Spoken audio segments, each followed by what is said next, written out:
Hi. Okay, so we are now at 10 o'clock in the morning. I just finished making a second build because I already showed you how to make a build. And so now what I want to do is take the build that I made from yesterday and divide them up and roll out my boules.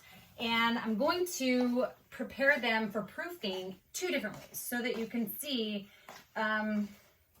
two different methods. If you want to either roll out into a boule, or you want to roll it out into a boule and put it into a bowl and have it rise from the bowl and then overturn it and slash it and do whatever. So I don't have a banneton or one of those bamboo bowls that bakers would use and you dust it with flour, or the kind that have a kind of burlappy type of non-pilling cloth that lines it. But what I do have is a 4-cup measuring. I'm going to line it with, this is a flour sack towel, and it doesn't have any nap to it. It's not like a washcloth. There's nothing going on there, so there's nothing for the bread to cling to.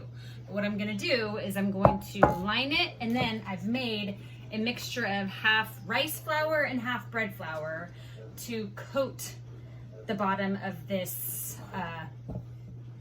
towel so that my bread does not stick to it while it's rising, because I don't want to use fat, because if I use fat on towels, it's going to soak up the towel. And it's not, I don't want to use fat. This is fat-free stuff anyway, so I'm going to liberally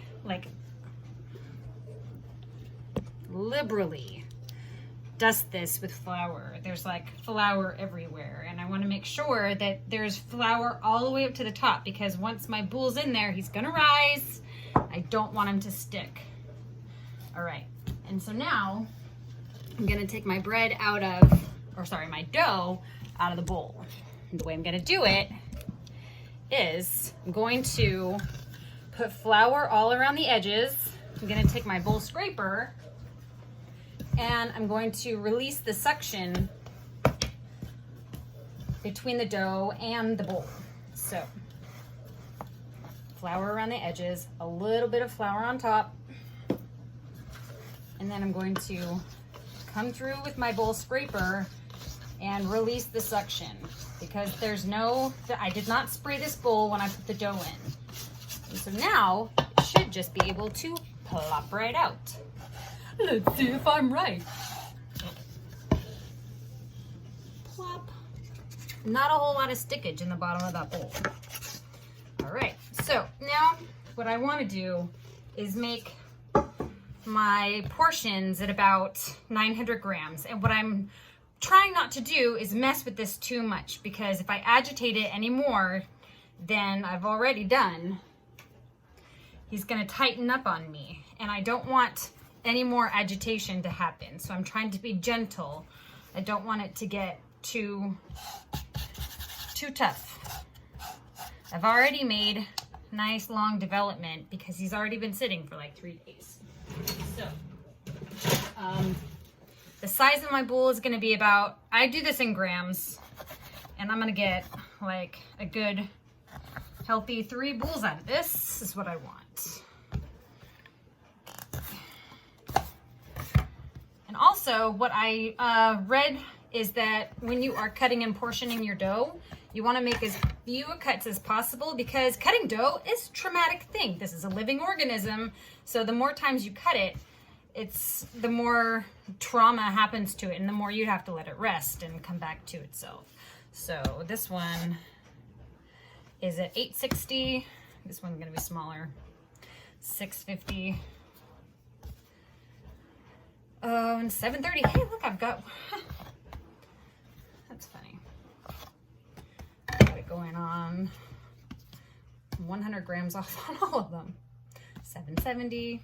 This one was at about 740, and I added some to this one. 750. Great. So they're all at about 750. So now what I want to do, that I've got my portions out, I got a lot of flour on the board, And I don't want flour on the board because flour, as you can see with my towel in my quart cup thing, it's a non-stick thing when it comes to dough, right? We can move it around a lot on the flour, but when I want to make a boule, I want something to be able to catch, because I want to make the skin on my dough tight so that it can rise and be able to keep its shape while it's rising. So I want to make just a little bit of surface that doesn't have flour. And what I could do is put a little water on it to try and clean up some of that flour, but I don't think I need to do that because I'm going to start agitating it to roll it up into its ball shape. And I think that alone is going to give me enough moisture on the board. So now what I'm going to do is pre-shape.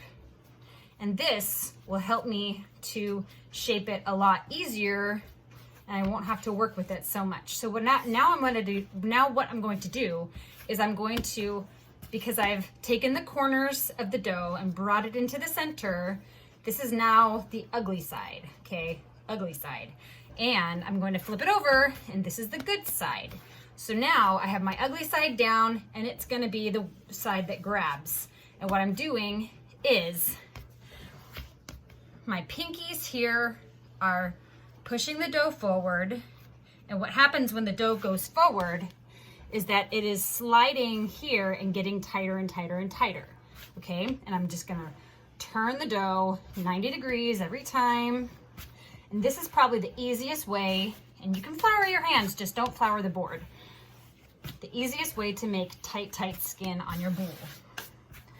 Okay. And I'm just gonna keep doing that until the skin is so tight, but it doesn't rip.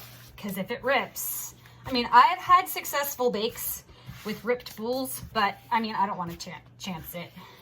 I want it to look perfect, because that's just what I do. Okay, I think that is pretty tight, and I didn't rip it. Let's take a look. All right, so that's my 750 gram boule, and I'm going to put this guy in here. And I've generously floured with a half rice, half bread flour. And I used half rice, half bread flour because rice is, actually, I don't know the answer to that. But I would assume, because rice doesn't have, I was gonna say it doesn't have as much absorption quality, but rice totally has absorption quality. So, I'm gonna have to look this up because I feel stupid now. And I'm just gonna leave that, and I'm gonna put it probably by the oven because the oven's on and the oven's warm. Now I'm going to pre-shape the other ones. So again, pull the edges into the center, into the center, into the center, so that I can have an ugly side that's gonna catch on the board, and a nice side that will have the nice round, tight skin. I'm just gonna drag it across the board so that the skin on the outside of the boule gets tighter and tighter and tighter, and I'm not pressing down at all. I'm pressing forward. I'm pressing like at a, I don't know. I'm pressing at an angle, so part of it is down, part of it is forward to me.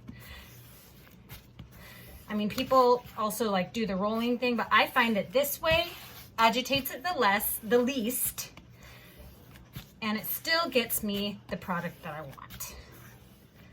Okay, and that looks pretty good. I'm gonna put that one with the other one on a piece of parchment.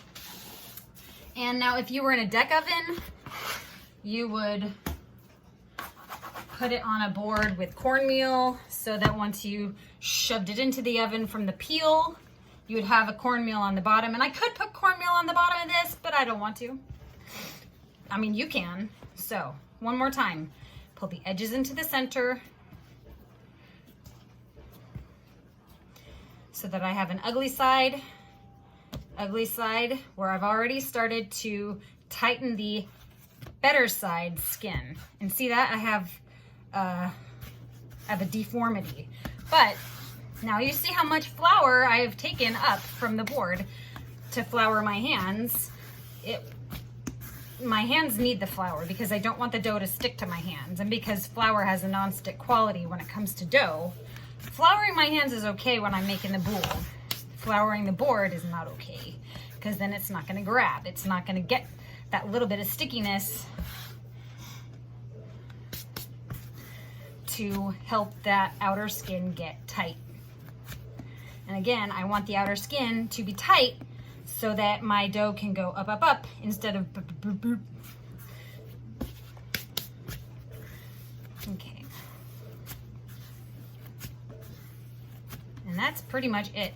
And I took that deformity in my skin, and I do have a little bit of ripping, so let's see if I can fix that. Let's just go over it. And I think I'm good. Okay. Take a little bit of flour underneath the edge just so that I can get it off of my board without damaging it. I'm gonna put it on the other side of my parchment, just like that. And I normally, when I'm making bread and proofing bread, I would spray it with nonstick and I would cover it with plastic wrap. But I have learned in my culinary experience that a skin on your bread is actually a good thing. That means, because when you're covering it with plastic wrap, you're making sure that you don't get dryness on the outside of the skin. Skin meaning the bread.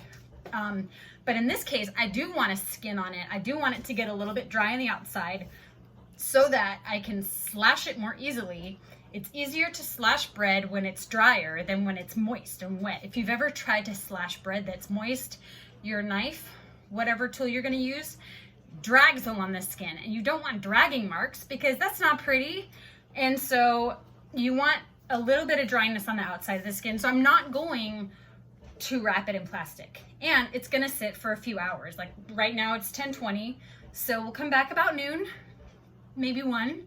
We'll see where we are, and then we'll be ready to bake. And by that point, I will show and explain why we slash. So